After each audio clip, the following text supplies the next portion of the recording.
Unaona bwana? Kwa maana hiyo sasa sisi sio watu wa nini? Sisi sio watu wa dunia. Amen. Kwa hiyo haitupasi sisi kuenenda katika watu wa dunia au watu wa mataifa. Watu wa mataifa nimewaambia ni watu ambao hawajamjua Mungu. Ni watu ambao hawajaokoka. Ni watu ambao yani wanaendelea yani wale ambao wewe mfano mlevi unaweza kusema mtu wa Mungu, hapana. Mtu mvuta sigara, mlevi, mzinzi. Amen. Hao ndio watu wa kidunia. Kwa hiyo wewe uliokoka ukienenda na hao watu, basi na wewe utakuwa umepotoka. Amina. Amen. 10 mstari wa 10. Mpate kuyakubali yaliyo mema. Amen. Biblia inasema tupate kuyakubali yaliyo nini? Yaliyo mema. Amen. Amen. Amina. Amen. Ili mpate kuwa na mioyo safi.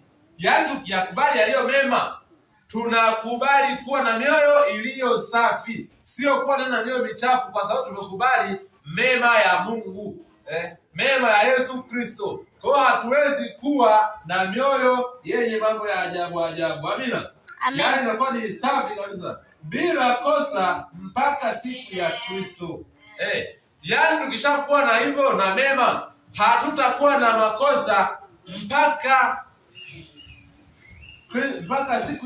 siku ya Kristo. Amen. Amen. Siku ya Kristo, yaani siku ya kuja Yesu Kristo tena. Amina. Tutakuwa tuko safi mioyoni mwetu. Amen. Amen. Amen. Amina. Amina hapo. Amen. Amina hapo. Amen. Amen. Amina. Sasa mbona wewe nani unaenda? Rudi.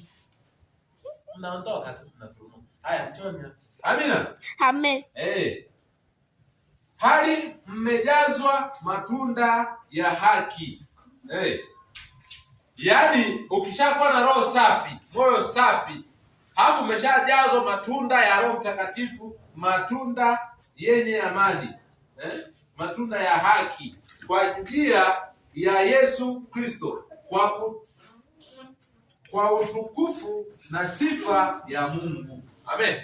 Amina. Yaani umejazwa matunda safi ya roho safi kwenye utukufu wa Roho na Yesu Kristo. Amen. Amina. Hapo tunatafuta kujitenga na uovu wa dunia. Amen. Amina. Kujitenga na matendo machafu ya nini? Ya ulimwengu na dunia yote kwa ujumla. Amina. Amen. Kwa maana hiyo yatupasa tufanyaje?